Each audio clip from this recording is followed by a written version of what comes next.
Holy shit, everybody. Here we go. I have Kaytlin Bailey on the line, and because we got talking before the episode and are having so much fun volleying this conversation, we've decided as a team, I'm going to throw out the notes. Okay, I'm going to do away with the questions, and instead, we're just going to wing this entire episode.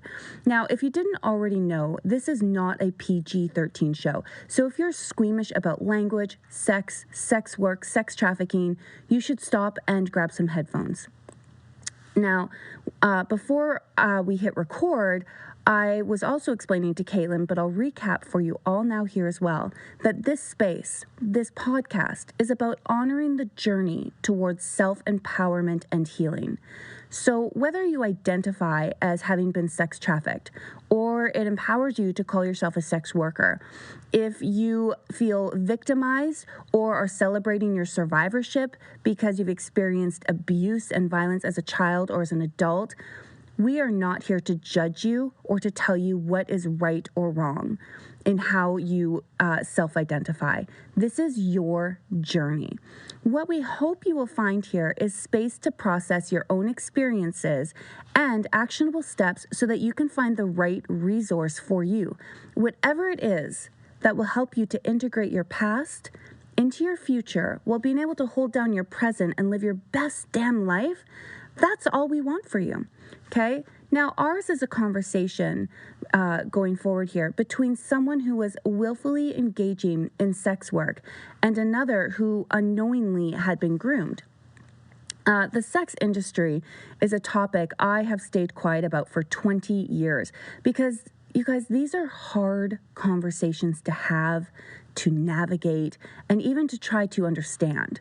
You know, there is nothing black and white about sex or the commercial sex trade. Now, there is a debate going on worldwide at the moment, and to be honest, every side has a valid point. So, you know, the only thing that I can say with absolute confidence and certainty after listening to both sides is that whether you're for decriminalization of prostitution or against it, we are all on the same page. Nobody wants anybody to be or experience human trafficking in any form. Because of my own experiences, though, of course, I have opinions just like everyone else, and I won't lie. I have struggled to stay true to myself while listening to other people's stories. Holding boundaries that honor your own experience when facing another's pain, facing and trying to hold space and respect someone who has been in similar situations but who carries a different perspective than you do, it's not comfortable, okay? Definitely not comfortable. And, one of my go-to coping mechanisms for extreme stress is keeping quiet and staying hidden. So this podcast has been one of the scariest endeavors I've ever undertaken.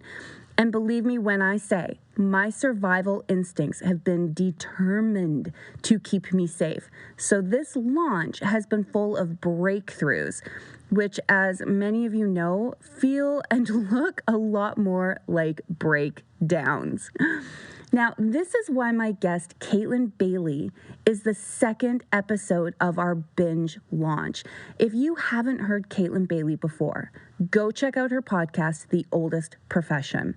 No, seriously, hit pause, subscribe to her show, then come right back. I promise we will be here waiting for you.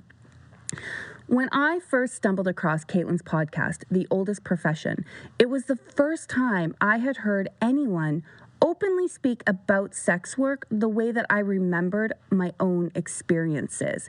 She openly embraced the polarity that comes part and parcel with being a human being.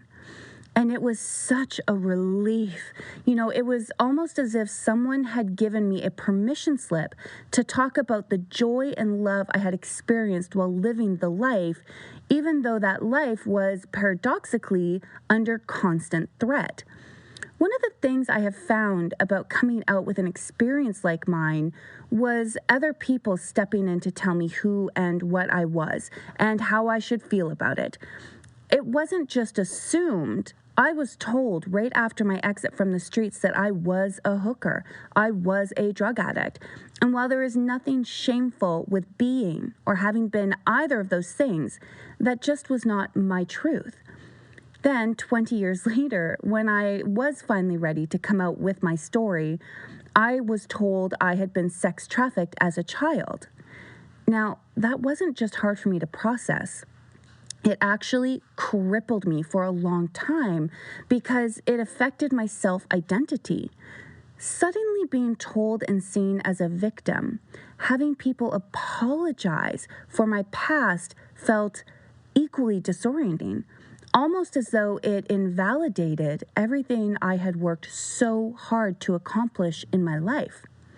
And I had to work really hard to integrate my experiences and to find boundaries and hold my truth tight when being bombarded by other people's assumptions and projections and opinions. And it was a struggle. You know, I can't stress that enough. I was upside down for a lot of years.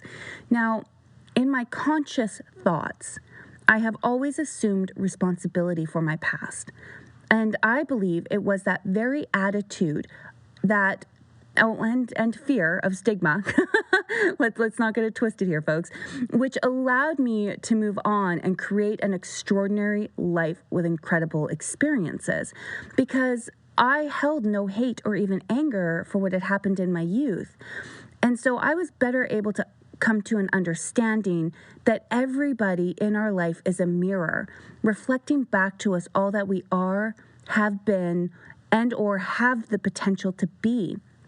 And, you know, I am determined, or sorry, I should say I did determine after copious amounts of therapy and stress and integration that in my youth and even into my adulthood, you know, I have attached myself to people who were feeding my subconscious belief patterns, you know, which is just my long-winded way of saying they didn't have a lot of self-value, you know. So I want to state here before we get going, though, I no longer identify as a victim or as a survivor or as a prostitute or a sex worker. I was and am all of those things, okay? And so now I can say, I'm just Rayanne, and I'm moving into the arena of empowered women.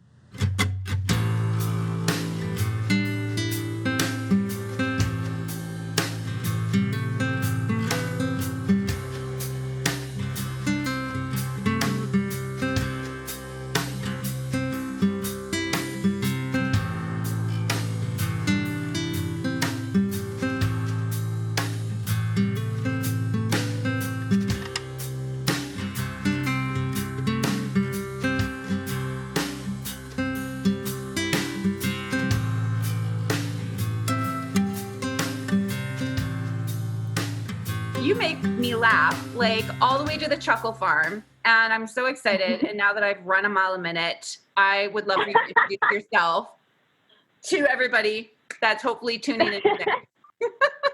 Fran, thank you so much for having me. And I'm so excited. Wow. First of all, there's so much I already want to respond to. So I'm so thrilled that we were able to connect. And thank you so much for inviting me on your show and for creating a space for yourself and for others and for guests to talk about the nuance and the complexity of this. And I feel like something I want to say to everyone is that like black and white thinking is a tool of abusers, right? Whether it's black and white thinking in an abusive relationship or it's black and white thinking in our criminal justice system, it flattens experiences.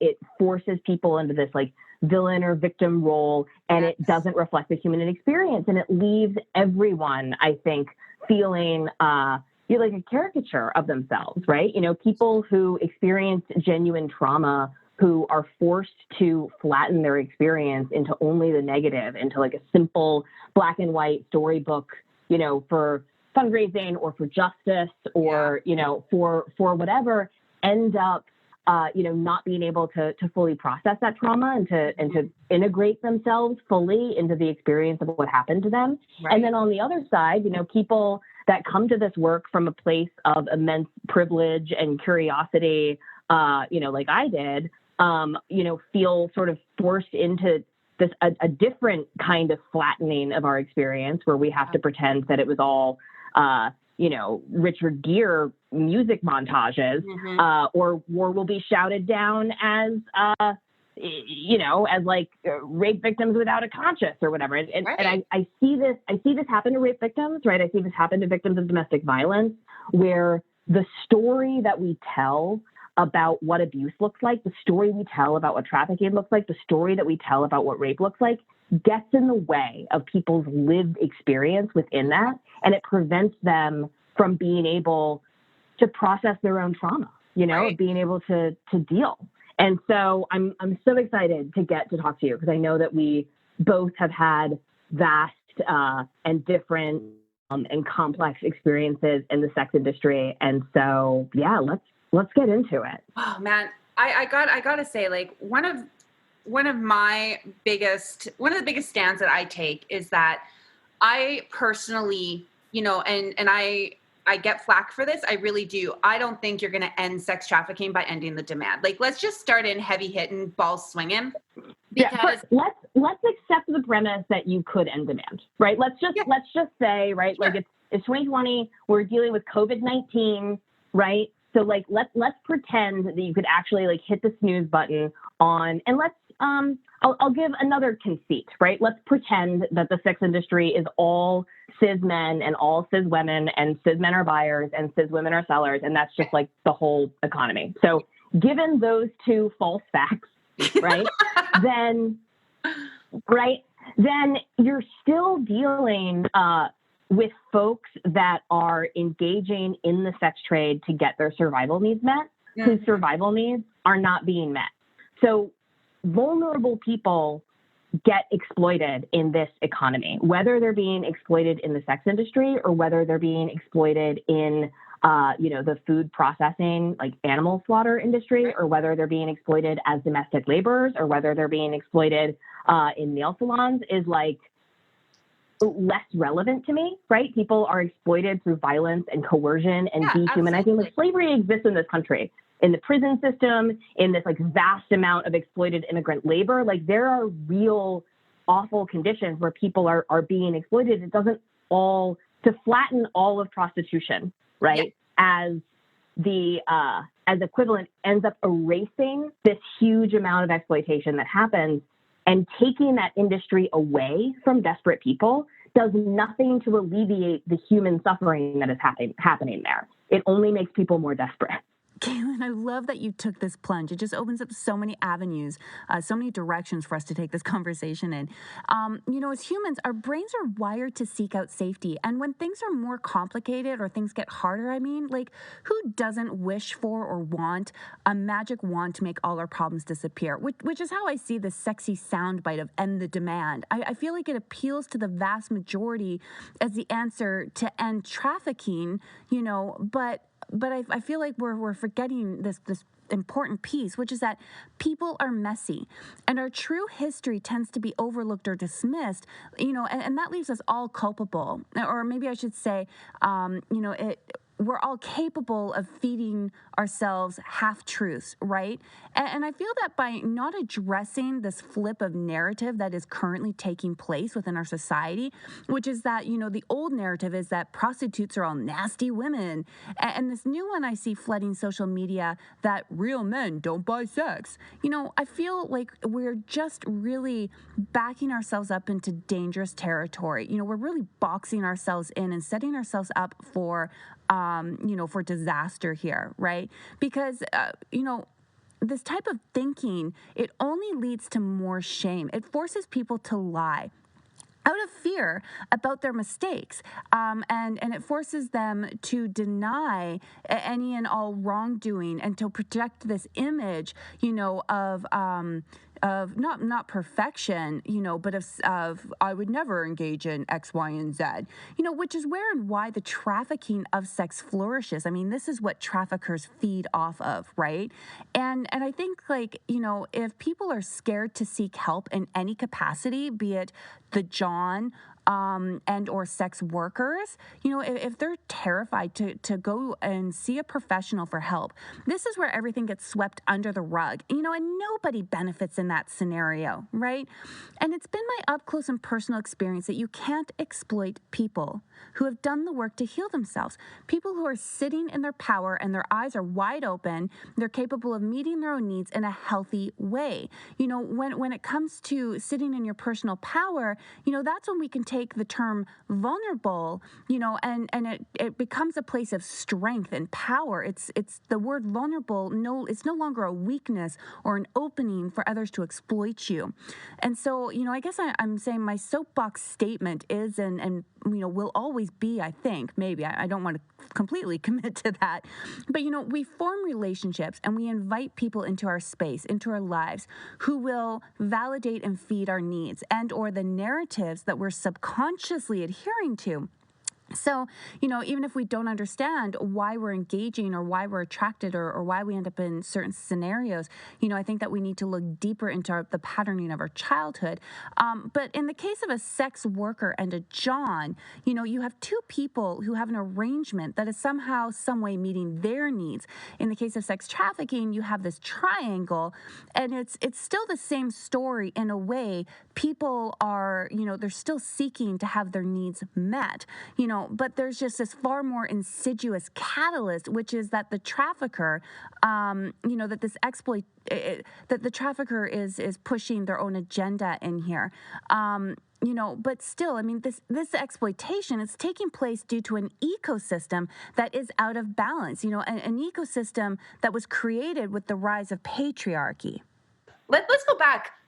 Seriously, let's go back about 10,000. Let's go back, we'll say 8,000 years ago when, oh my God, I love this. Because now you're speaking my language. Right? I'm sorry. This is my, let's go back right? Yeah, now you're, yeah. My ears just perked up like a puppy. I was like, yeah, let's get into it. Let's get into like Mesopotamia times, and let's have a discussion about how prostitution came to be. And I'll tell you what, I have this joke about a goddess, a priestess, and a wife walk into a temple, okay? And guess what? Everyone comes out on the other side as whores, okay? Yeah, spoiler alert, it's the same person.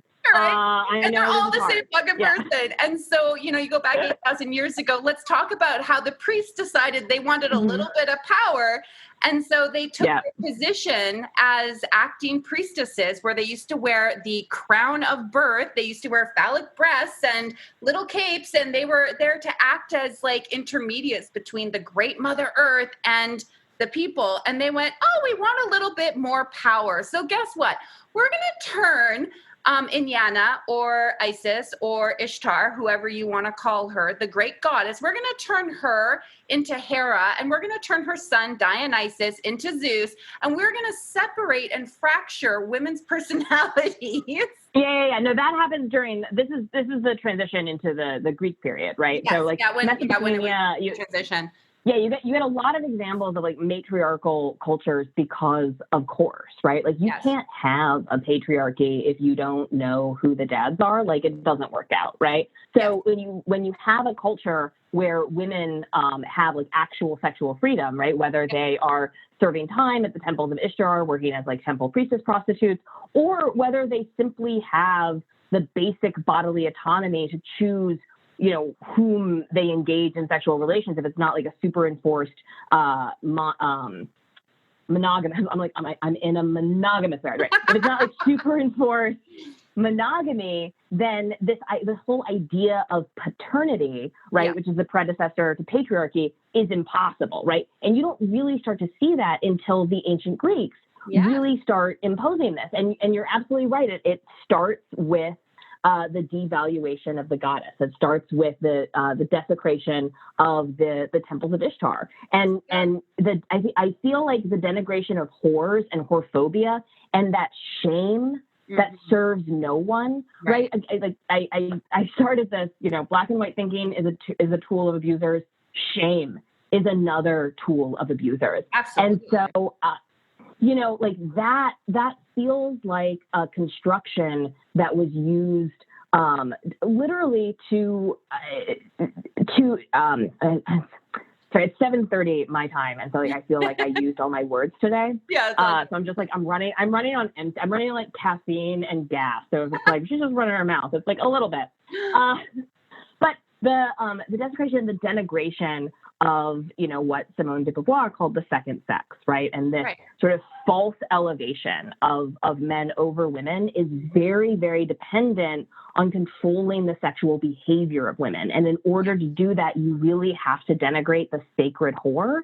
And it upsets me when I engage with anti-trafficking organizations and when I engage with mainstream feminist organizations like the National Organization of Women that are active participants in this kind of shame, where they're telling people that they've been ruined, where they're telling people that they've been traumatized, where they're telling people that they've been raped. And it's like, dude, you know, this is a tool of the patriarchy here, right? Like, get on board. We are the authors of our own experience. Yes. And if we're interested in, look, I think there are two solutions to trafficking, right? I think that you have to stop arresting consensual adults for engaging in consensual adult sex work, right?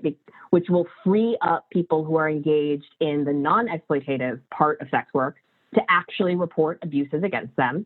And two, you have to fully fund an actual social safety net, right? There should never be a person in America that wants a bed and can't get one. There should never be a mom in America that can't feed her kid. Desperate people do desperate things. Absolutely. We have to take the temperature down on desperation and exploitation. So if you give people the tools that they need to meet their own survival needs, and you stop conflating adult consensual sex work with the horrible crime of human trafficking, that's when you can go after the traffickers. That's when you can go after the exploiters. But so long as people run the risk of being arrested for trying to report crimes committed against them, which happens all the time, as like you spend time on the street, you understand, like the police are not there. They're not there to the be your police are friend. like HR. Yeah. No. But it's just like HR, right? Like there's PR around how like HR is your friend. No. They're there to reduce the liability of the company that you work for. They don't care about your sexual harassment. They're just there to prevent a lawsuit, right? That's who the cops are. Yes. So yeah, that's my 1-2 punch for ending exploitation and violence in the sex trade. Stop arresting. Yep. Yeah. Well, I was just going to say, I love what you said. No, your point too falls in line with what my podcast is about, in which, you know, where I kind of jokingly say I'm fucking Switzerland, because here's the thing. It has taken me my entire life to get to where I am right now. Right. I mean, I had PTSD quirks like coming out my ass. Like seriously, I just always thought I was quirky, but no, I was like severely traumatized, you know, and I was doing the best I could. But here's the other thing. My trauma didn't all come from the streets. My trauma actually came from epigenetics, behavioral patterning, childhood, nutrition, like, you know, so it's one of those things where it's so nuanced. And people are so uneducated today, you know, and a lot of people are lost.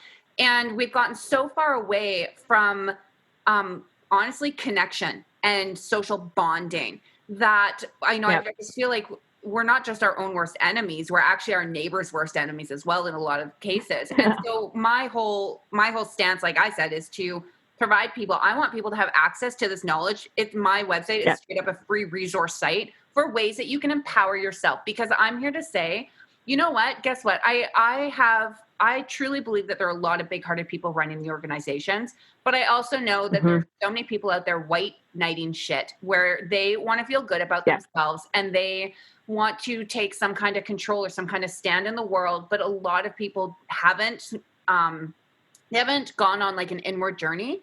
And a lot of them don't even know why they're stepping into that role of white knight. And what they don't know is that there's something called learned helplessness out there. There's something also where you re-victimize the people you're trying to help because you have this idea of what they went through. And so you project your thoughts and feelings and assumptions onto them. And therefore you limit their own experience. Because like you said, we have to flatline ours to fit into your perception. And so you're never gonna, you're never gonna help somebody by forcing your story on them. Exactly. You're never going to help somebody by forcing somebody's experience to conform to what you think happened. What you just said there, it brings up a question for me, and I have to ask, or I should say, I really wonder, how much trauma.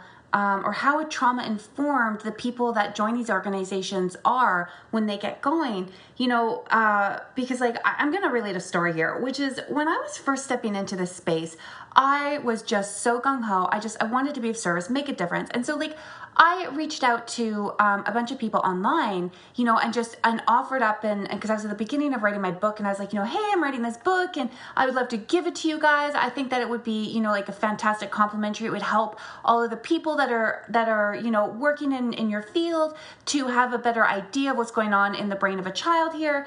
And I was actually told, no, thank you. In fact, someone went as far as to say that, we don't need to hear about your horrific story. We already know.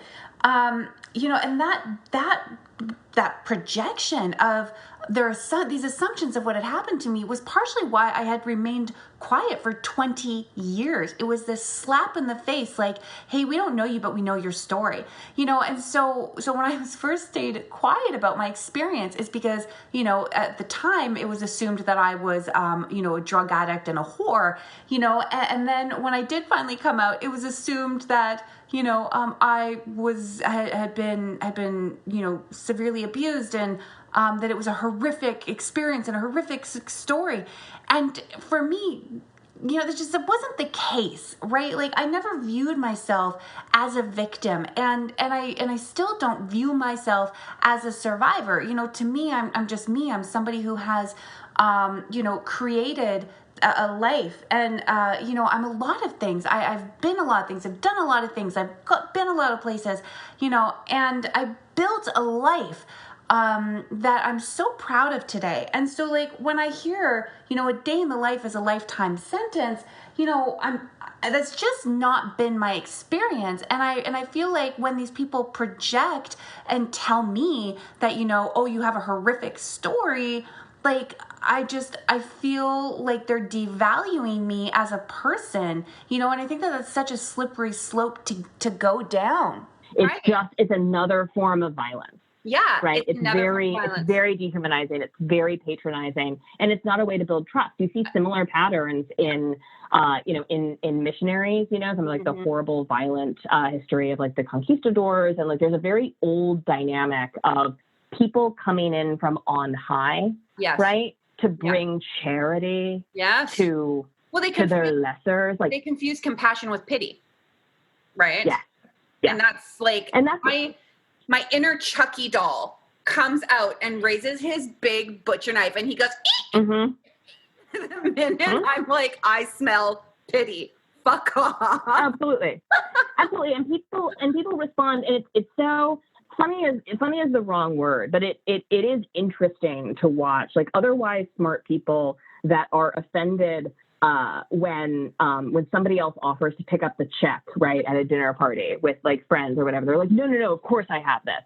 Right. And then they're confused, right, why their generous charitable gifts to people that they don't have the time or energy to genuinely connect with, are being wasted, or people are not grateful enough. And it's a toxic dynamic that I see repeated over and over again. And I don't want to be this person. I don't want to lump all anti-trafficking groups together. But I absolutely understand that. But I do see this dynamic in a lot of the very big, mainstream, well-funded anti-trafficking networks that are essentially an arm of law enforcement. That it's they exist in this sort of in-between space where they are doing the bidding of law enforcement, and they're funded by big names and big companies and big organizations that are very, very invested in this idea of a carceral solution. Yes. We can't teach learned helplessness. We just can't, because one of those things about learned helplessness is it actually re-victimizes us. And that's one of those things that can send us down that cyclical cycle of re-engaging with our abusers. And it doesn't even have to be back on the streets. I'm talking about you get off the streets and you've been told you're a victim enough times, you learn to believe that. The next relationship you enter in, you think that you are incapable. You think that you're stupid. You think that you're helpless. You think that you need saving. And like, I'm here to say, and you're here to say, you can be your own fucking hero, because that's what we're here to be. Yep. Like, and we actually, are here to help one another. I'm here with a slightly more depressing message, which is that only you can be your hero, actually. Yes. And that like any message that you're getting from the outside that's like, let me save you, should, like resources are one thing, right? Like people can and should accept resources, right? Like housing, medical care, blah, blah. This is not like every man is an island unto himself, right? I'm not some like crazy that's a hand up, my friend. That's a hand up. Yes, absolutely. But savior complex is just a different kind of prison. That's what you're signing up to be somebody's project, which is no way to live a life. And that's actually codependency, which is a whole other demon of its own. Yeah. There's a great Rick and Morty episode about that. I mean, there are other resources on the internet. You don't have to get all of your great, psychological information from cartoons. But if you are into that, there's a great Rick and Morty episode about that. I wanted to spend a few minutes talking about trauma and the way that we treat sexual trauma and the disservice it does to victims of sexual trauma. Like my father suffers from like complex multi-generational PTSD, right? He was institutionalized when he was 4 or 5 years old. He was sent to an orphanage because his mother was sent to prison for writing bad checks, for trying to leave their abusive grandfather, who was like a bootlegger and actively engaged in like all kinds of violence in the black market. My father dropped out of the 7th grade. He joined the army when he was 17 years old. He became one of the youngest Green Berets in history, which is like not cool, actually. Like there's a reason that you're supposed to be 25 in order to do the kinds of things that he was doing. And like, but he was the age that I was, right, when I chose to engage in consensual sex work from a place of privilege, right? So like at 17, he joined the army and like he thought that was a choice. He was coming from a place of trauma. He was coming from a place of economic necessity, right? Like there just weren't, joining the army was the best of bad options, right? On the other side of that, because of my father's 30-year career and his heroism and his leadership, I was born into a very comfortably middle-class family, right? But at the same age that he was when he joined the army, right, I put up an ad on like my local escort messaging board and was like, I want to do this thing that everyone seems to have thoughts about that don't make sense, right? Like money is good, sex is fine. What is the problem with this? Right. I fail to see it. I will investigate myself, right? And so, but it's interesting to me because when I tell people that I engaged in prostitution at 17, they're like, oh, you must be so traumatized. Look, my own mother was like, I can't believe you sold your body. And I was like, I didn't. I still have all of it. Right. But when my father talks about joining the army to become a professional killer of people at the age of 17 years old, people are like, oh, well, that's just the best life choice that anyone could have made. Like, of course, thank you for your service. You're a fucking hero. And I'm like, y'all, this is social problem. Like, this is, guys, guys. So, it's, everyone makes their choices and we live with the consequences. I certainly, What? I said priorities in today's day and age are definitely right. Priorities. We would not be living in a society that was this fucked up about sex and violence if we never tore down Ishtar's temple, right? If we just left the goddesses in charge, things would make way more sense. But we're in this weird situation now, right? Where we've propped up patriarchy with violence for like a smidge too long, and like things are falling apart. Like it's not. But we have a lot of right, yeah. New Zealand just proved that the goddess power is alive and well. Exactly, right? If you're looking for why matriarchy is awesome, look no further than New Zealand, which fully decriminalized adult consensual prostitution in 2003. Yes, it did. I was watching the documentaries. Yeah. there's a lot of great information and peer-reviewed stuff that's coming out of that country, like in English, which is also a bonus, right? Yes. Talking about the relationship between full decriminalization and reduction of violence. And you see similar trends like that. Like when Rhode Island accidentally or whatever, when indoor prostitution was decriminalized in Rhode Island between 2003 and 2009, reported rapes went down 30% and reported rapes of gonorrhea went down 40%. So like if you're an organization that wants to reduce violence against women, if you're an organization that wants to reduce violence and exploitation in the sex trade, then one of the first priorities ought to be stopping the arrest of adult consensual sex work, because it is the biggest barrier to access to victims accessing resources and to sex workers being able to access resources. It creates a problem. It creates the circumstance that turn police into predators, because we are literally being hunted, and it's impossible to build a trusting relationship if you're being hunted by law enforcement. Yeah, absolutely. I mean, I think this is like actually a perfect time to segue into what you are up to right now and what you're doing, and like, yeah, just give her. I'm just like, here's the mic, man. Give her shit. Yeah, sure. Yeah. So for the past 2 years, I've worked as the director of communications for Decriminalize Sex Work, which is a national advocacy organization. And that has been an incredible experience. We have active campaigns in multiple states where we are partnering with local sex worker advocacy groups. We're partnering with academics and other institutions about like compiling dossiers and one-pagers and trying to do a massive education campaign to help explain to legislators whose heart is really in the right place, right? Like legislators want to end violence against women. Legislators want to save the girls, legislators, but they have it in their head that the police are like the good guys in this narrative, and that what really ought to happen is that we ought to give cops more money to arrest more bad people, and that like that's gonna super help something. And so we're part of a large, there's a larger national movement right now about decarceration and defunding the police, and we are sort of a part of that, where we are asking to decriminalize adult consensual prostitution. And it's a massive education campaign because we're overcoming, 6,000 years of whorephobia and misogyny and over 100 years of criminalization here in this country.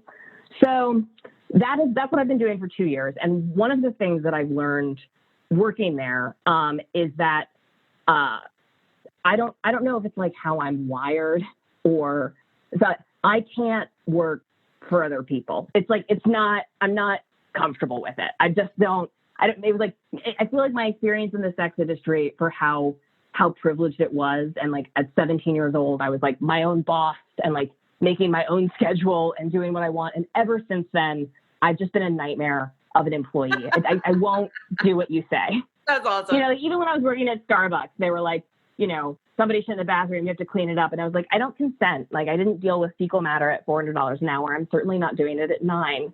But, that's not how jobs work. But also, I believe that legislation is good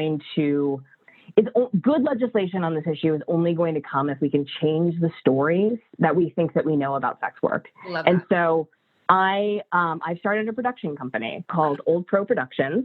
Get out! Where we tell better sex worker stories. So thank you. Yeah, we're starting with season 3 of the Oldest Profession podcast. That's our flagship project. Yeah. And I hired a historian and a storyboard producer and an audio engineer, and we are crafting, season 1 and season 2 of the Oldest Profession podcast, which like you should totally check out. Like, thank you so much for listening. We'll be plugging it all through. It'll be in the show notes. That was really by and for sex workers, right? I was speaking as a sex worker to other sex workers or other people with experience in the industry. Season 3 is really about facing outward and trying to talk to like mainstream culture about why sex worker stories are important for them, right? Why mainstream feminists ought to care about the criminalization of adult consensual prostitution and the history of that, right? Why racial justice advocates ought to care about the criminalization of prostitution, right? Like why immigrants, like LGBT, you name it, people that understand social justice in like a big way, sex work and sex worker rights is, it's the red thread that connects all of them because we are everywhere. Yeah. I think not just everywhere, but, you know, this is a conversation that doesn't happen enough, in my opinion, which is why I'm so happy to have you on here. When I hear about sex work from other people, a lot of times the people that are telling the stories that we see flashed in the news, they are still very traumatized, and they are very much in a place of anger and desperation, and they're locked into their fear. Like their amygdala has taken over. They're stuck in deep survival mode, and they're only seeing what happened from the space that they're in. They're not capable of stepping out of the box and seeing it from different levels. You know, and again, that just wasn't all of my experience. Did I get picked up by a serial killer? Yeah, but that was like one person out of, you know, I'm not trying to be like 1,000, but I'm like, oh, it was like one person, like this, you know. Right. Oh, that's great. But no. I mean, see, only old pros laugh about this shit. But seriously, the first guy that I tried to have sex with, and this is God's honest truth, the first John that I was like, okay, I was mad about something you can read about in the book. I was mad, and I was like, fuck it. I don't want the last person that touched me to have been my fucking rapist. And I am pissed, and I want to take back my power. And you know what? Fuck it. I'm going to have sex with this guy. So this gorgeous British guy, Asian, pulls up, fancy car. He's there for this big soccer tournament. He takes me to this motel. It's rented by the hour. So, I mean, there was like a drain hole in the bottom of like this hotel room floor. It wasn't very savvy, but yeah. No, yeah. But we get into we get into this room. This beautiful man takes off his shirt, 6-pack ab. I am 16 years old. I'm on a mission. I'm gonna eradicate this horrible feeling from my ex. And I see this guy, and I'm like, oh, you're pretty. Let's turn off the lights because I'm not that confident. And I've been giving blowjobs for about a solid month at this point. So I'm pretty confident in certain areas of my services. Sure, you've got skills. I get it. You learned to breathe through your nose. You're a fucking pro. I get it. But we turn off the lights, and he starts rooting around, and all of a sudden I freeze and I burst into fucking tears. No word of a lie. I come undone, and I am bawling my eyes out, and I'm like, it's okay. You're just stick it in. I'll be fine in a minute. It's oh my God. Oh, that's right. And he seriously, and this is a John, people, and I know you've heard bad stories, but here's what happened. He actually stopped what he was doing. He turned on the lights for a minute. He dressed me. He dressed himself. He crawled into the bed. He rolled me up in his arms, and I cried myself to sleep. And I had not cried about being raped and gang raped within 24 hours by my boyfriend and his friends. And here was this young 20-something boy soccer player that had just paid me $200 to sleep with me. It was 1998. And he held me until I cried myself to sleep. And he let me sleep for the whole time he rented the room. And then he picked me up, packed me into the car, and took me back home to the gang. And I'm just saying, I have so many more stories just like that. So when I think about Johns, it's not all savagery. They're not all out there to abuse you. And this is why I say, when we talk about patriarchy, women are not the only ones who lost out when it came to patriarchy. Men were pigeonholed. Men lost just as much as women did. They traded their ability to feel for power, which is not a good. And not even that. They were actually separated, because if you look at men's rituals and initiation, they were severed from their mothers by circumcision. They were severed from their mothers by ritual initiations to take them into this culture of manhood. And so men then began to feel that they had to isolate themselves and that they had to be these manly, burly men, and they were separated from their femininity and they front honor, and I've encountered more men with integrity as John's and with kindness and loving values that are just as confused and if not more messed up than the girls they're coming to see, right? There's 100%. too, you know, and I yeah, go ahead. Sorry. I'm sorry. I don't want to interrupt you, but I want to go back and honor and address your story about that incident, because, you know, our animal brains are so smart. Yeah. We know so much more than we realize that we know. And I got to tell you, it sounds like your animal brain knew that it was safe enough to cry in that space and that it wasn't safe enough to cry somewhere else. I too have had tender, connected moments with clients. Mm-hmm. The overwhelming majority of the sexual violence that I have experienced has been with rec sex, right? My recreational sex life activity, which is difficult to address, I think, also as a sex worker, you know, as like something I felt my whole life, like I couldn't report sexual violence against me because of my history, you know, and that's like, it's another disconnect from law enforcement, the justice system that we have here. And it also complicates the narrative when I talk about my experiences with friends and family. It's, you know, there's this idea that you have like a Teflon body, but I just want to tell you that I have so much empathy and love and hope for that, like 16-year-old that knew that it was safe enough to cry and that you were able to process that in that moment in the limited capacity that you had. But there is, you know, Barbara Brent has just published a book where it's one of the first like meta studies on clients, where in the UK and here in the US, it's an academic read.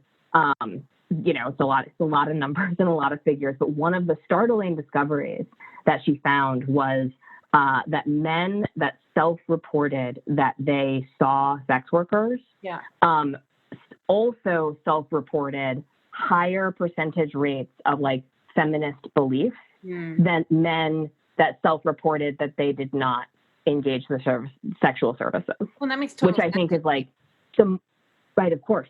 Yeah. Right. Totally, you're spending time with people that exist outside of this rigid structure, right? Yeah. You're engaging with human beings. You're connecting to people that violate this like sort of patriarchal, rigid structure of sexual norms and mores. Well, and let's get into the conversation real quick too about like, again, this is why I have such a problem with end the demand though, right? Which is because hurt people hurt people. And, you know, here's the thing about men that are coming to seek out sex workers. They're not all there to, you know, to hurt and debase and abuse. They're really not. A lot of them are there because they are confused. I had, and I love that you brought this up, because I had an affair with a married man. This went on and off for 3 years. It took me a long time to figure out why I was okay with that. And then I was like, oh, right. My early but okay.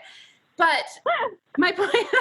I went through a similar phase. Right. And I also went through, I gotta say, my favorite demographic to date was like recently divorced dads. Yeah. Because like, you know, they had the care and empathy of like having to care for like a young children, but they also had the like, fuck this energy of like a rock star because of the like, if you don't marry that dude necessarily, like, you know, whatever, or like live your life. But like, if you're looking for a fun time, recently divorced dads, man, will show you a good time. And they know how to clean up your messes. Right. If you're going through something, if you're going to throw up on something, if that's like a place that you're at, like go for a divorced dad. He has all of the tools. That's so awesome. This guy should have been a divorced dad. I'll tell you that much. but here's the thing. When it first started, I had just gotten out of a relationship and I was just like, I'd been in two relationships over the course of 7 years. So I was like, fuck, whatever. I don't even care. And I remember right before we started to engage in this, I remember asking him 3 times, right? It's 3 times. I was like, are you sure this is what you want to do? Like, are you sure that you know what you're about to do? And he's like, yeah, no, I'm good. I'm like, okay. By the way, gentlemen. You're about to violate your vows. Yeah. Are you aware that this is a breach of contract? Did you? Because I didn't read the contract. I'm not a co-signer, but like, you know, I've been to weddings. Right. Yeah.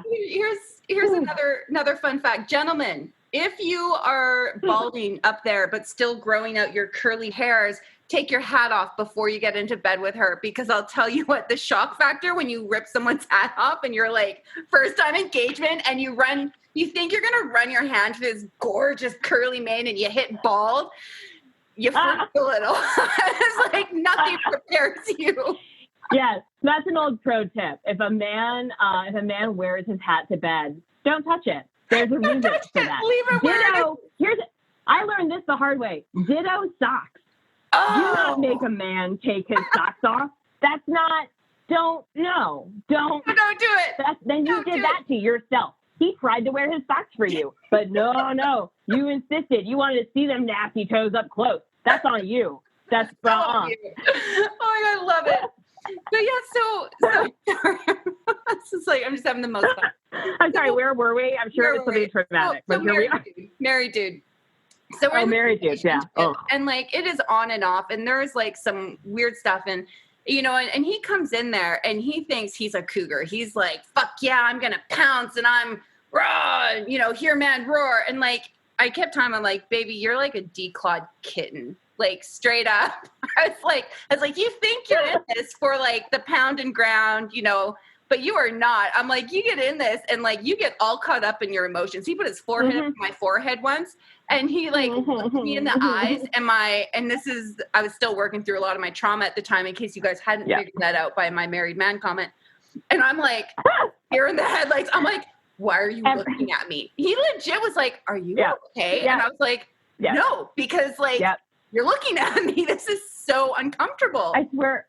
I mean, first of all, I just want to say, like, everyone goes through their own journey, and so, like, no judgment, right? I have also shamefully given away free pussy to married men, which is, you know, like, all right. And I also just want to say that I feel like one of the greatest gaslighty lies that was ever perpetuated by patriarchy is this bullshit idea that men are capable of having unemotional sex and women just aren't. First of all, fuck you. Women are capable of transactional sex, right? Absolutely. And men are babies the second they come. They're open-hearted, wounded animals. We're literally taking the life force through their body. Right. We're taking the life force out of their body. How did we start this narrative that something was being taken from us? That's not even how the biology works. So like, dudes getting too emotional is like the number one cause of death in women. And also like a major issue that we ought to address. But this bullshit idea that like men can just go out there and have detached, unemotional sex, and women just can't because of our nature. It's like there's a load of fucking crock. You know, it is a load. Men are babies. Men are such emotional creatures. Like I was like deep dispersonalization. We're talking like I like straight up used to leave my body during sex. And I'll tell you what, it's taken me a lot of lymphatic purging therapy to work through that. You know, because it was so easy for me to disconnect. And so I'm with this married man. And, you know, long story short, what I recognized is that the reason why he was stepping outside of his marriage is because, number one, he didn't have a fucking clue who he was anymore. He was fractured. He was a fractured human being. He had to be one person for his wife, one person for his children, one person for his dad, one person for his mom, and then one person for all of his clients. And one person for his boss. Yeah. And then when he came to see me, here was this person that would lie naked in bed after sex and ask him, when was the last time you had sex with your wife? How are things going with your children?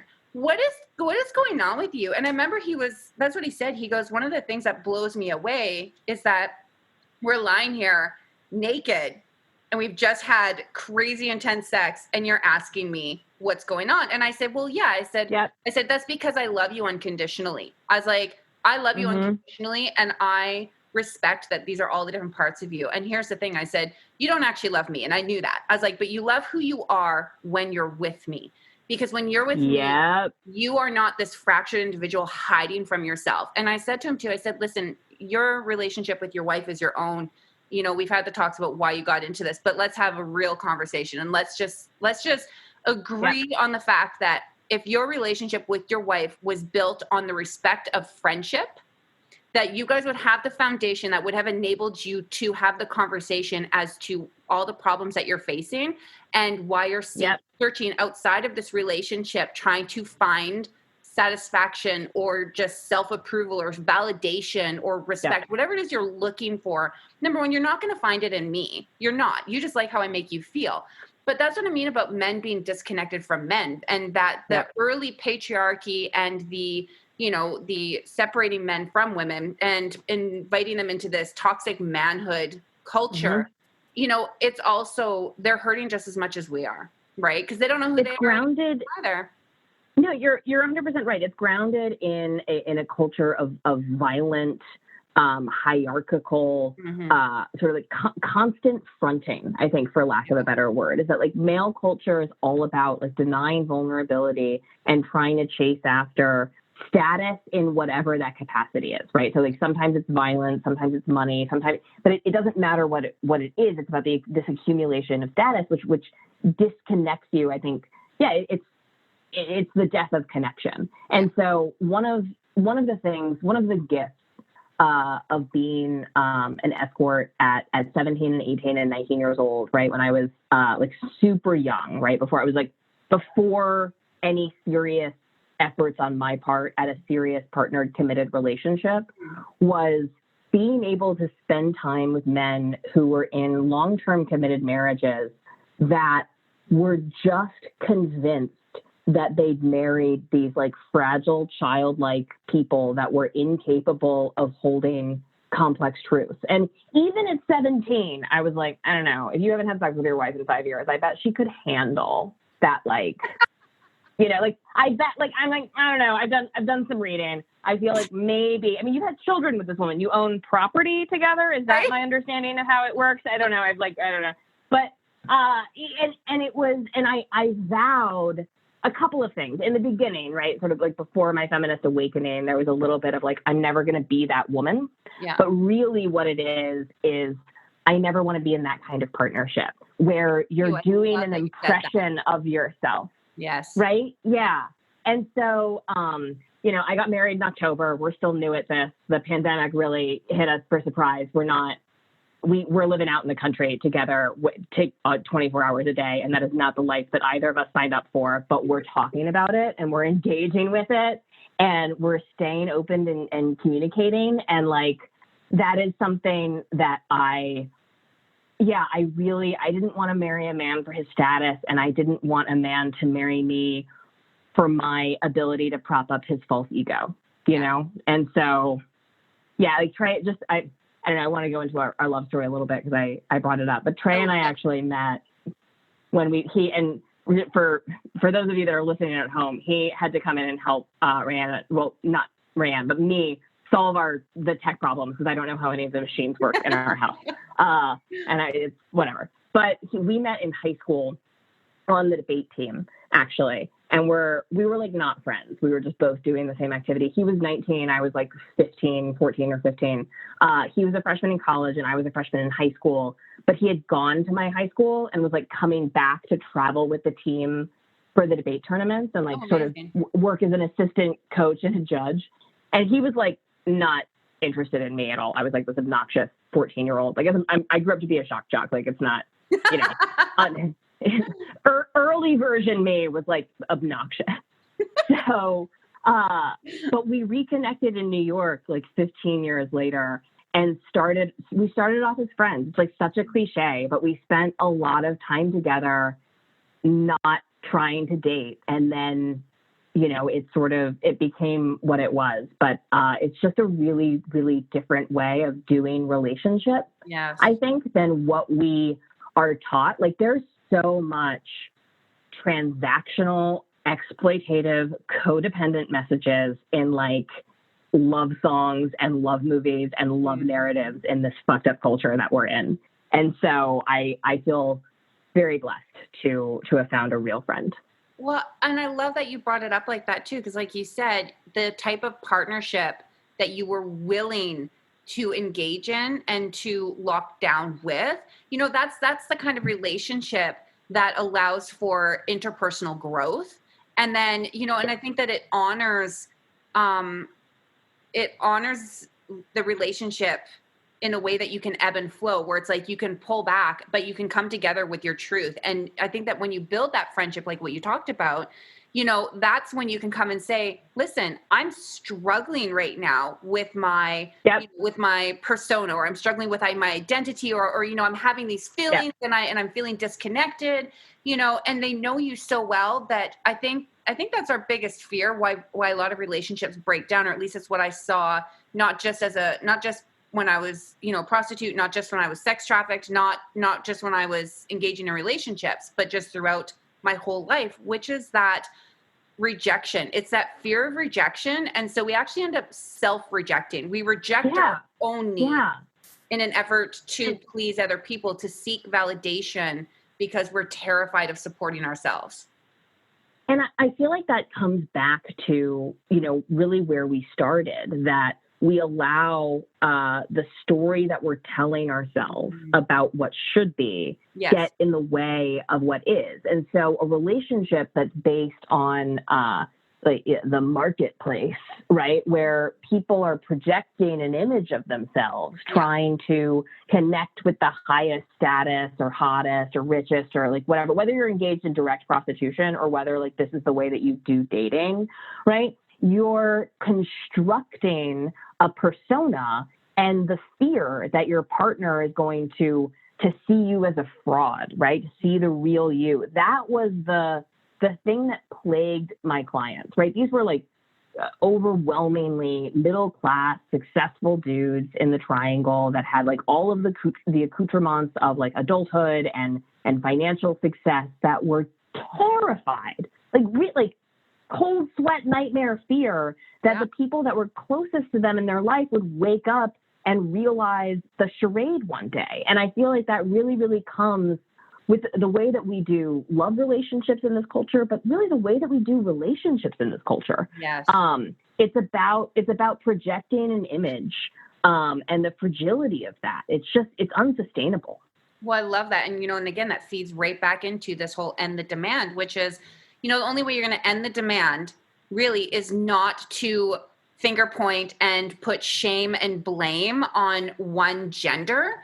And it's actually going to be to encourage the women and the men to heal themselves and to learn and to engage. And that when we have babies, we start to teach better patterns. And that's, we learn through demonstration. Children learn by what's demonstrated. And so if you have a man that is comfortable violating women, that is comfortable degrading, that is comfortable bullying, that is comfortable, being completely dismissive. Or in a more insidious way that I think a lot of people don't see or pick up on, can't hear women. I can't tell you how many fucking women, like smart women that I grew up with, who married men and have now given birth to sons and live in a house where they cannot be heard by the men in the house, who are like, and I've been in writing rooms, like as a comic, right, or in green rooms or whatever, literally where it's like some men who are physiologically incapable of hearing women. It's terrifying because it means they can't hear your boundaries,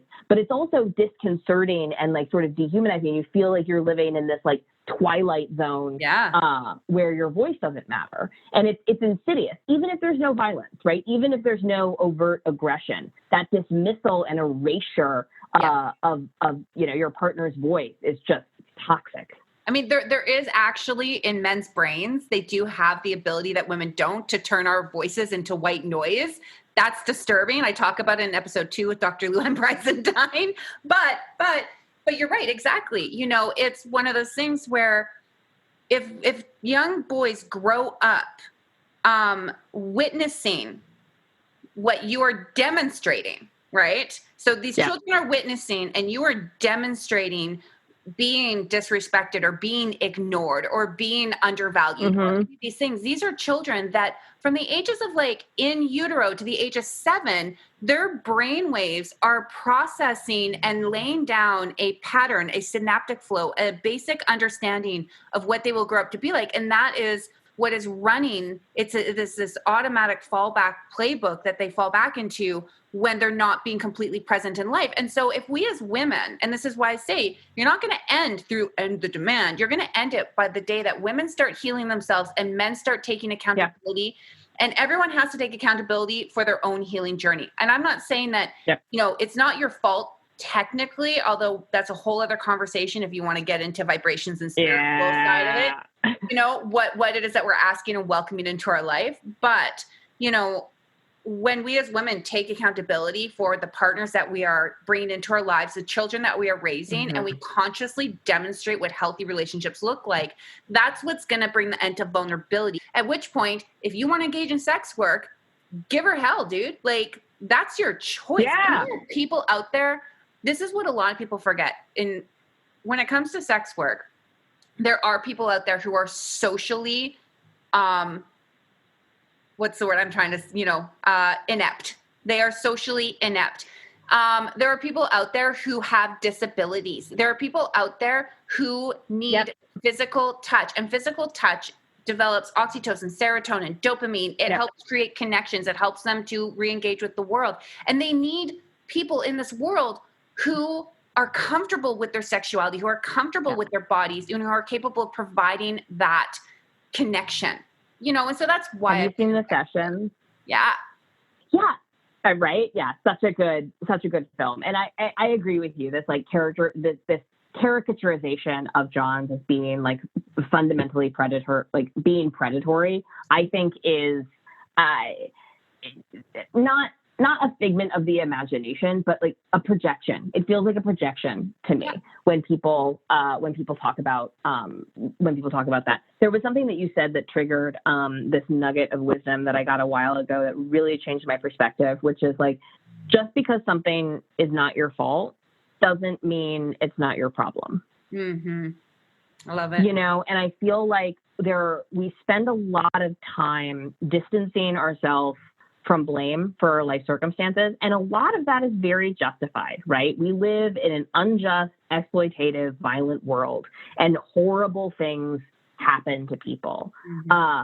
But holding on to that blame is a barrier, I think, to your own, to taking responsibility for your own life. And I don't mean that in like a Republican way. Like, this is not a reason to gut the welfare state. I mean it more in a psychological way. Yes. And in terms of like violence and exploitation in the sex industry, we cannot arrest our way out of this problem. Mm-hmm. We're never going to be able to incarcerate, even if we incarcerated everyone, it wouldn't end violence. There are sex trades within prisons. Listen, so we're never going to cage enough badness, right? This is about facing the monster within and getting honest with ourselves and our partners and our culture. I think the solution to everything is LSD and tantric sex, but I'm not prescribing that. That's not, you do, everyone's on their own journey, and the tools that you need will come to you if you just listen. Yeah. But I am disheartened by, the end demand legislation. It really is like catnip to politicians, right? Because it sounds like sexy, a compromise, right? It sounds so smart of women are victims, and so arrest the bad guys. It fits nice and neat within that sort of carceral framework. It's the kind of thing that prosecutors get excited about, but we've seen the results in countries, and everywhere that end demand legislation is implemented, violence and death among sex workers increases, right? Because you increase the desperation and you reduce the safety tools that sex workers have, right? For example, because when you start seriously arresting John, right? When you start seriously going after clients, now it becomes impossible for me to get somebody's real name, right? Now it becomes impossible for me to engage in any kind of meaningful screening. Now I can't tell the difference between someone who is reasonably and rationally scared and somebody who is scary, right? I had a great conversation with a legislator in New Hampshire where I think I really got through. they were trying to pass legislation that would have made it a Class A felony to engage in sexual services with a minor, whether you knew their age or not, right? Which is one of those things that sounds like a good idea, right? You've experienced trauma as an underage person in the sex trade, right? I engaged in underage sex work. You know, it was more complicated, but like this exists. We, and the people on the other end of that are adults, and we ought to hold them responsible. And I told this legislator, I was like, look, if you pass this law, what you're giving is now my clients can go back and ask my 17-year-old self for my ID. Now they know my real name and my address. How does that make me safer? Wow. You're giving a tool, right? Like you're giving a tool to actual predators without doing anything to solve the problem. If you want to help teenagers in a desperate situation, open up more shelters. Give them more places to go where they can access non-judgmental care. Fund social service programs. But increasing carceral threats and giving abusers and predators more tools of like, well, if it turns out you're underage, now I'm committing a felony. Cough up your ID. That's a nightmare scenario. And it does nothing to empower sex workers, whether they're there by choice, circumstance, or coercion. I was in 1998, prostitution was illegal. It was straight up.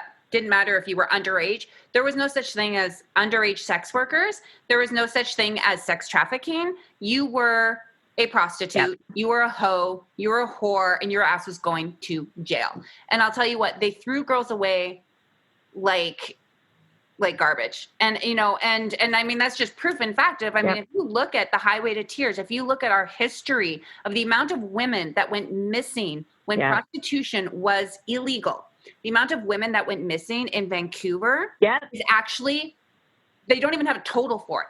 They have a guesstimate. Their best guess is, what is it? 50 something women went missing before the cops, and they all knew about it before the cops got off their ass to be like, oh, maybe we should do something about this because public outrage is getting to unreasonable levels. Like, whoa, Some of these women have families. Like, right? It's awful. And so, and I was arrested. Here's what happens when you're arrested because sex is illegal. You're underage. They don't give a shit, right? They don't care. They handcuff you. They mock you. Sometimes they actually just want you to perform sexual services for them. And maybe we'll let you go. They rape you. That's what, absolutely. Then they haul you in. When they haul you in, they book you. They take your fingerprints. And if they're bored, right, they'll cat and mouse toy with you for a little bit, or they will actually throw your ass into jail. Or if they decide it's not worth their efforts, you know what they do? They turn around, you get a record, right? I mean, I have a youth record. As far as I know, it's longer than I am tall. And they toss you back out on the streets, right? For your who to grab you? Well, your next pimp and or the next cop and or, the next John, and the cycle starts all over again. That is what happens. You didn't experience it as a rescue? You didn't feel rescued by that process? That wasn't your experience being picked up off the street?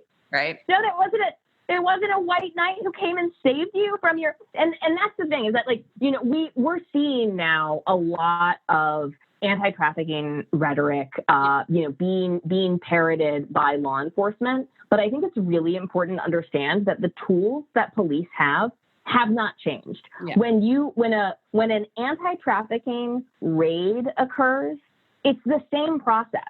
These people are still being put in handcuffs. They're still being taken down to central booking. They're still being intimidated and threatened with prosecution. Like, it's not, just because we're calling it an anti-trafficking raid doesn't mean that the experience of the women on the other end of that is any better. And I think that the Robert Kraft sting is an excellent and notorious example of that, right? That was, I can't remember if it was 5 or there were 8 different law enforcement involved. There are 8 different law enforcement agencies involved, including the Department of Homeland Security. And I think 5 of them threw themselves press conferences about how they had saved sex slaves in this, in these massage parlors in South Florida. All 19 women that they rescued were handcuffed and threatened with multiple felonies. That was 6 months ago.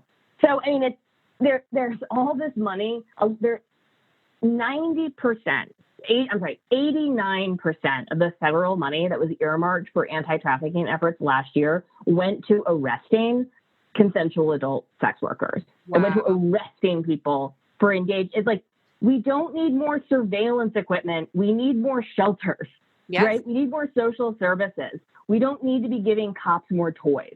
That's not the solution here. Yeah, we need more education. Yeah. We need, and I love that they came out with ACEs, like the adverse childhood experiences, because I mean, that touches down on so much for so many people to help explain. I think that we really need to have conversations about correction versus punishment. Do I think, and again, we got to talk about the nuance of this, because there's lots of people here who are probably, their heads are just spinning hot fume flames out of their going, there are rapists, there are pedophiles. Are we saying prostitution? Yeah. Are we saying prostitution is okay? No. We're saying it's complicated. We're saying it's complicated, people. Both Ray and I are making a lot of gestures. So, we're doing a lot of communication here that, so if you're really mad at one of us, you're probably not getting the whole story because you can't see us. Yeah. But I do want to, I hear that, and I do want to say that we have a weird thing in this culture where we both fetishize children. Like that's a thing that happens, and also this idea of like, you are a child until the second you turn 18, at which point you are a legal adult. It's like, well, sexual maturity happens in stages, right? Mm-hmm. And like denying that people experience sexual urges and sexual desires as a part of the puberty process, I think does way more harm than good. And this pathologizing, what's the word? The pathology, when you tell somebody that maybe it's, I feel like I'm just going to say, when you pathologize sexual desire in young people, especially young women, you end up inserting this sexual shame message that makes them easier to exploit and easier to manipulate than if they have the tools to own their own pleasure and own their own desire.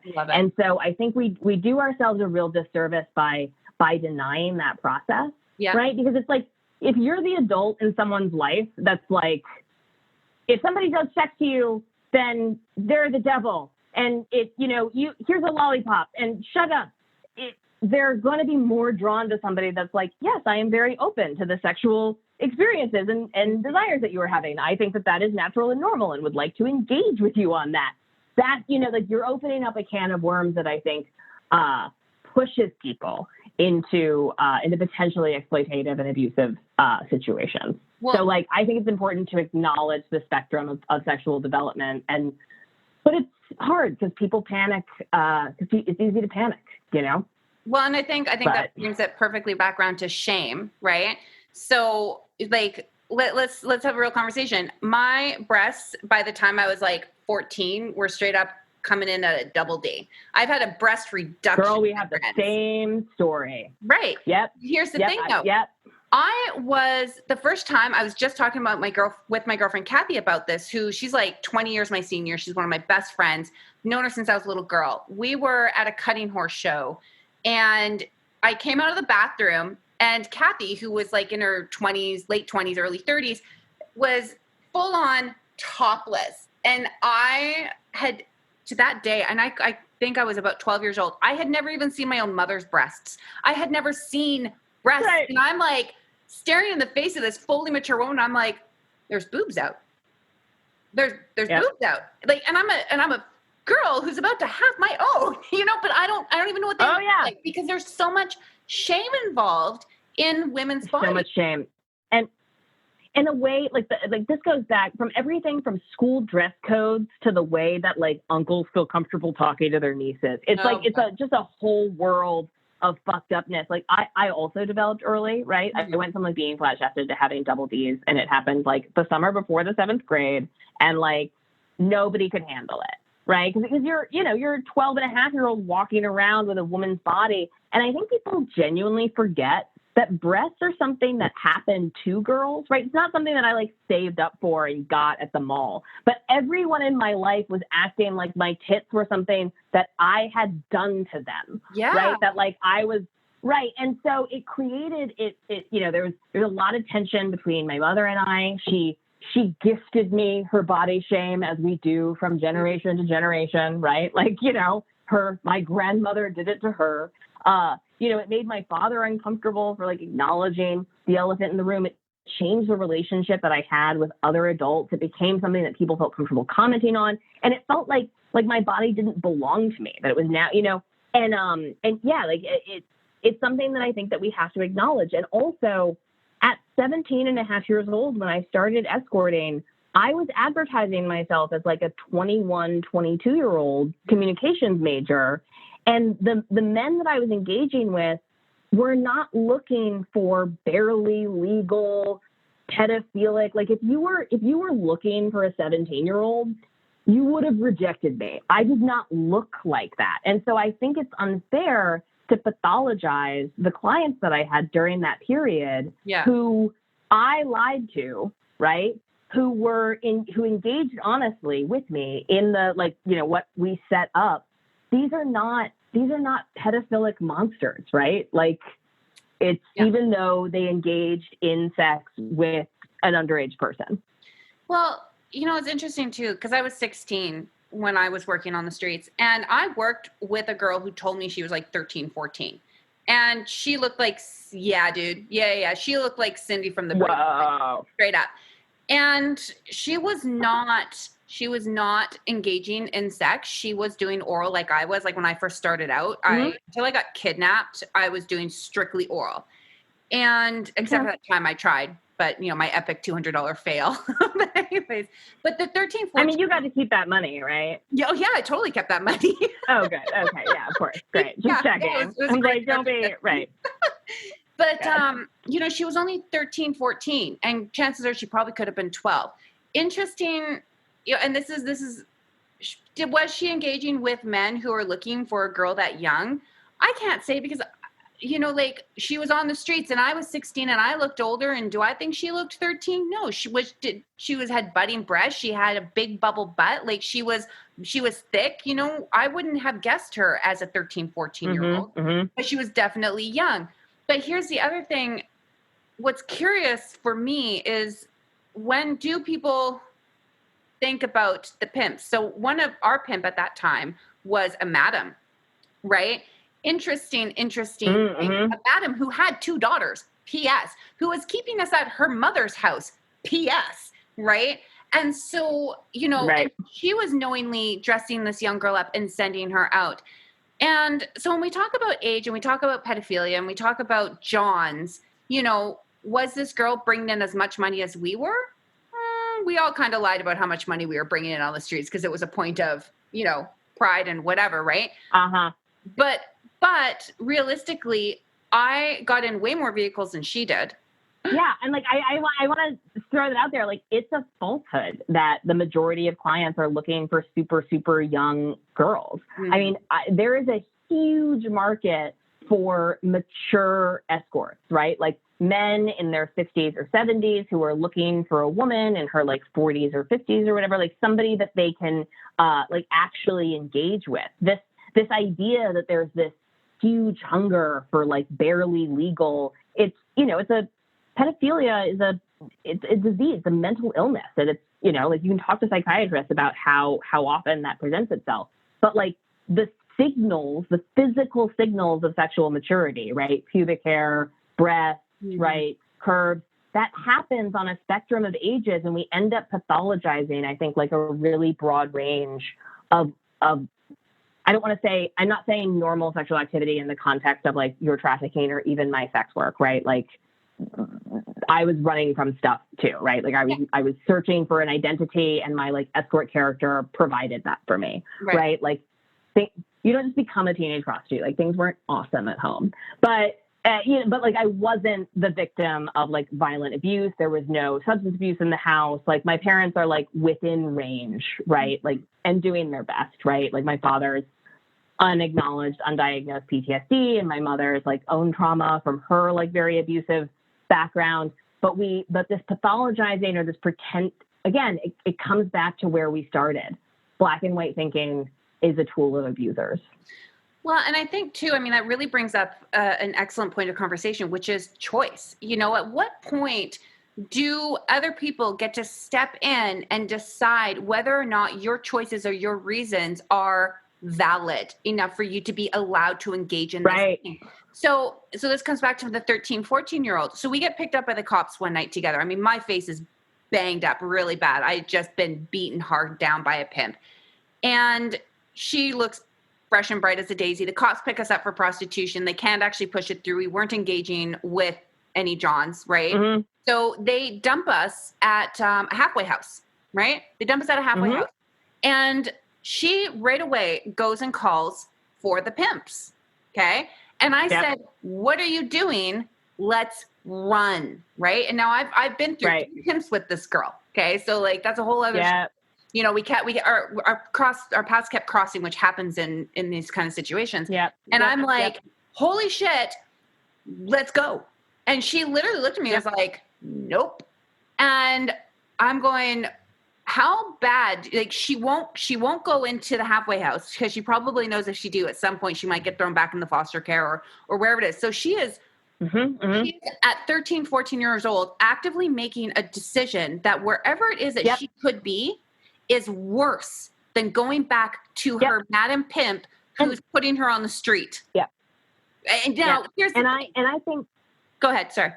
Sorry, I think that's so important to acknowledge because something that I run up against over and over and over again, especially when I'm talking to legislators, is this idea that we should be returning children to their parents, right? Like unilaterally, or that we should, you know, that like anything is better than sex work. And it's like a lot of people who are underage, who are engaging in sex work, are making a calculated decision based on the options that are available to them. And like talking to trans youth, talking to LGBT youth, talking to youth that are in like incredibly violent, like all kinds of people have kids, right? And so like this young woman at 13 or 14 years old, like I am so sorry for the situation that got her there and that there weren't better options for her. But I do believe that she may have been like right in her rational calculus that putting herself back in the foster system was a worse immediate outcome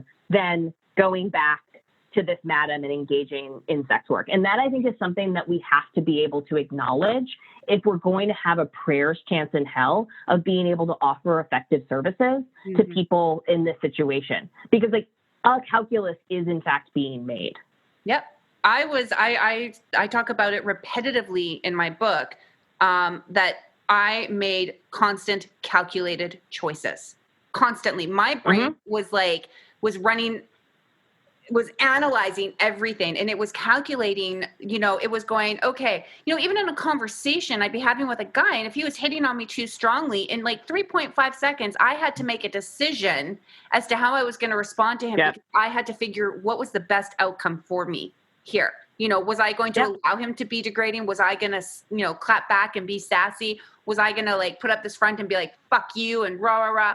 Because that would determine how the rest of my night looked. And she, no doubt, was doing the exact same thing, only on a much grander scale, which is her survival, you know? Yeah. And like those, it helps to have an idea of what it is your goals are, right? When you're making decisions. And as you've alluded to several times here, and I'm sure you know, the psychological impact of being in a survival state, right? Whether you're running from trauma or you don't have enough resources, it really changes the decision-making process on that. It's impossible to make, I don't want to say good choices, because like, if you survive, it's a good choice, right? Like, you know, like there's no judgment on, but you can't, I hate people coming in from on high, telling poor people, desperate people in violent situations what they should do without the perspective of having been there themselves. Because you actually don't know. And things that look like bad choices from the outside can be survival choices from the inside. And also the impact of those survival choices and the trauma that's experienced and the desperation that experiences literally changes your brain and the way that you process information. And so I see a lot of people who survive traumatic experiences blaming themselves for stupid choices, right, that were made without at all acknowledging the literal impact on their bandwidth that the situation that they were in had. And I wanted to take a second and talk about pimps because you brought it up earlier. And the history of this is actually really interesting. Pimps are the direct result of criminalization in this country, right? So you used to have madams and you used to have brothels and you used to have ladies about on the street. And there was a semi-accepted, always stigmatized, but semi-accepted part of society. If you look at the Old West, you look at the registered brothels in Charleston in 1870s, 1890s, 1910s.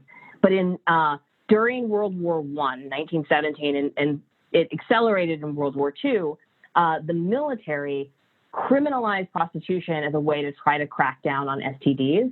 And the way that this was enforced was through something called the American Plan, which empowered local law enforcement to pick up any suspicious woman for on suspicion of promiscuity, right? They would force her to undergo an STD test, but it's 1917. So what does that even mean? And then, she would be put into a locked hospital or imprisoned and charged with prostitution. And so this is the government cracking down on prostitution, not to save girls, not to help elevate the moral sanctity of the country, but as a military endeavor to try to protect the bodies of soldiers from these dangerous, infectious women. And so that's the mentality that goes with criminalizing prostitution. And that is when you start to see pimps, because if you were escorted by a man in the world, or if you had a man who could bring clients to you, then you wouldn't get picked up by the police.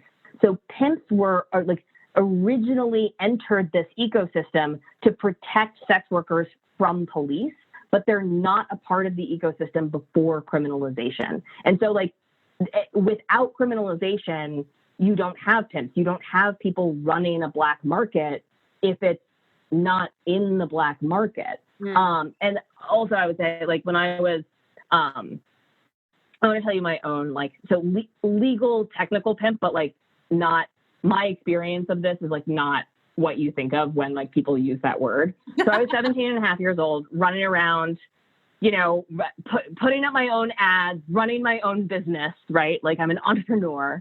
And there's this local booker essentially who did sex work, but she was getting older, but it was the business that she knew. And so she had a website and would send girls out basically. And she took a booking fee essentially, right? So for every successful appointment that she booked, she would get $50 and I would keep the rest. So not an exploitative situation, right? Booking these appointments was rather labor intensive.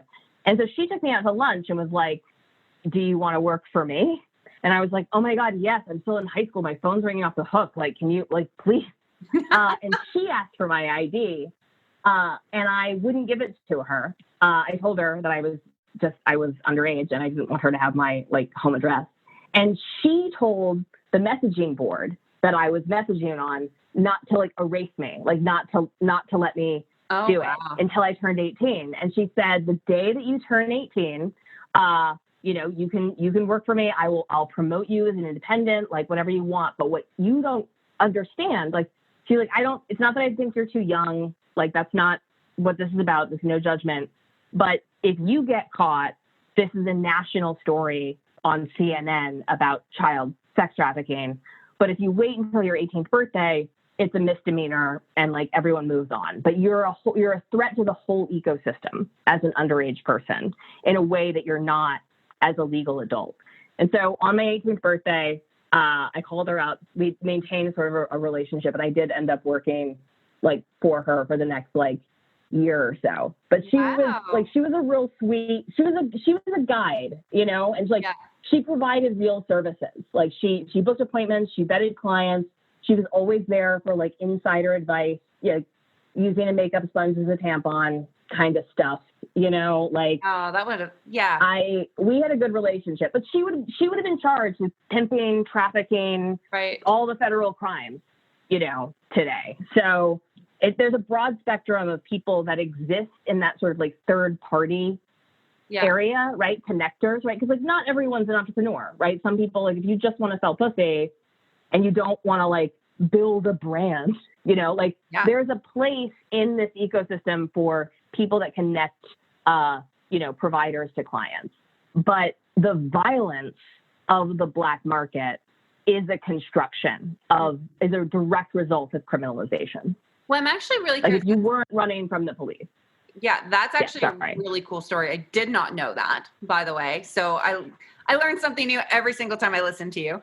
I'm curious to know now, like, what is going on in the United States with that? Is it still legal to purchase sex? And is it illegal to prostitute? Or is it now, right now in Canada, the last time I checked, and I should do some more reading on this, which is that it's legal to be a prostitute. It's illegal to purchase sex, and you cannot live off the ills or the gains of prostitution, which is a whole other beast of its own. So what's going on? Which means that, like, So I don't speak intelligently when I speak of Canada, right? So like my general understanding is that the laws around prostitution in Canada have just so isolated sex workers, right? Like they can't have roommates. It's barely legal for them to live anywhere. They're very, very isolated by the way that the laws were. Like it's not technically illegal to sell sex, but it's illegal to do everything around that. And so no matter how you slice it, you're in violation of the law. So it's like effectively criminalized. In the U.S., I do have more information about this. I believe that it has always been illegal to both buy and sell sex. But the buying of sex was never enforced. So the way that prostitution was decriminalized, indoor prostitution was decriminalized in Rhode Island, is that one of the first sex worker rights groups, Coyote, Call Off Your Old Tired Ethics, sued the state of Rhode Island for sex discrimination for exactly this. They said, your law says it's illegal to buy and sell sex. 99.8% of your arrests are of women and the other 2% of trans men that you misgendered. So like, what's going on here? This was in the 1970s. They tasked the legislature with like fixing the law. They didn't do it. And then a judge like noticed in 2003 that it wasn't illegal to sell sex in Rhode Island anymore because it's a sex discrimination thing. And so for like the next 6 years, it was just known that like, if you were doing your business indoors, it wasn't a crime in Rhode Island. Right. And then in 2009, they recriminalized it to crack down on trafficking. And then, of course, the opposite occurred. But so that my understanding is like the way that the laws are written, it's both ends are illegal, but it's just the enforcement necessarily focuses on like the professional. This is another thing that we see in demand cases of like when you criminalize being a client of a sex worker, you force the police to surveil the sex worker who is ostensibly maybe like not committing a crime, but like how else do you find clients? Because they don't, they don't have like the mark of the devil on them or like whatever. so yeah, I think, so we're starting to see more and more John stings, right? We're starting to see them a lot in Florida. We're starting to see them across the country, really, and the public humiliation campaigns that go with them. There was one heartbreaking story. I know a man in Minnesota who, was in a sexless marriage, had been for a minute. He had never seen an escort before, and he'd never cheated on his wife, but he responded to an ad that happened to be a sting operation. And so he gets booked and they put his face on a billboard in his hometown. So his wife divorces him, gets full custody of the children. He is like shamed and exiled from his community. And now like it's a nightmare scenario. Like and the wife has even sort of said like, I didn't care about the sex, but she can't handle the public humiliation that comes with what's happening. So I know that we're seeing more attention on arresting men. I think that police departments it's better PR, like, right, to arrest people like Robert Kraft than it is to arrest, some legally licensed masseur who is offering happy endings, right? That's like, it's stopping. That doesn't make as much sense. But I don't know that that's coming. It's like a shift in priorities. What we're also seeing is like Robert Kraft is such an anomaly. We're not catching that many billionaires, and like not, like the Epsteins of the world are not caught with anti-prostitution laws. That's how that works. But you're targeting minority communities. It's like another way to occupy poor communities and like police poor communities in this country. Well, see, but yeah, so my sorry, go ahead. Finish what you're saying. I mean, I was just going to reiterate that it's like my understanding, and I'm sure like our legal advisor can correct me if I'm wrong, but like the letter of the law is that engaging in prostitution is illegal, buying or selling, but that historically enforcement has just always been on the provider. And I think it's a really important conversation to have. Yes. But shame is a silencer. And I mean, we've known since the AIDS crisis, like, thank you, the LGBT community, silence is death. If we cannot address things that we cannot talk about, and we cannot talk about things that we shame and silence people about. And it's black and white thinking is the tool of the abusers. We're not endorsing anything. We're just here to say that it's all complicated, and it's allowed to be complicated, and it's a part of the human condition. Yeah. It's 9:30 on my end. I feel like I gotta wrap up soon. Quite a while here. So it's good. Yeah, it was a long day. I was like, I'm out of juice. And I said that like an hour and a half ago. And I'm like, yeah. No, I could talk to you for ages. I think you know that by now. So me too. I love this. This has been such a great chat. Like, thank you so much for inviting me here and like engaging and with mutual empathy, and like I feel heard and seen and appreciated, and I hope you do too. And like, this has been great. I've learned so much today. I mean, that's what it's all about. I love coming on and learning stuff. And I still can't get out when you're like, you guys, for those of you who can't see, when she was ready to tag in, she's jumping back and doing that boxer, the kickboxing. Come on, tap me in. Yeah, tap me in. I reject this false belief that you're at your hottest at 19 and it's all downhill from there. Fuck that noise. Oh, you know what, dude? I will just say that was a millimeter of one of the reasons why men are attracted to certain age groups, but men should be attracted to women who can come, and in this country that happens between 26 and 35. So like, not only that, women actually, who can come. We need to have a conversation about circumcision, foreskin, G-spot, and the fact that lymph purging is actually what you guys think is squirting. But we'll have that a whole other conversation on that another day. Sounds like I gotta come back. Awesome. Thank you so much, Kaytlin, for joining us. You guys, I'm going to put everything in the show notes. It was just such a pleasure, and I hope we can do this again soon. Fantastic. Awesome. Okay. Bye, babe. Thank you so much.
Disclaimer.